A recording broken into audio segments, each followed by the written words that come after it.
ಸಾಯಿಬಾಬಾ ದೇವಸ್ಥಾನಕ್ಕೆ ಹೋಗಿ ಬಂದೆ. ಯಾರು ನೀನು? ಹೋಗಿ ಏನೇನು ಮಾಡಿದೆ?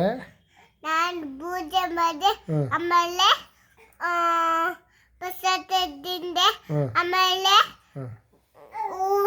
ಹೂವು ಹಾಕಿ ಮಮ್ಮಿಗೆ ಸಾಯಿಬಾಬಾಗೆ ಹಾಕ್ತೆ, ಆಮೇಲೆ ಬಾಳೆಹಣ್ಣು ತಿಂದೆ. ಬಾಳೆಹಣ್ಣು ತಿಂದಿಲ್ಲ. ಯಾಕೆ ತಿಂದಿಲ್ಲ? ಸುಮ್ಮನೆ.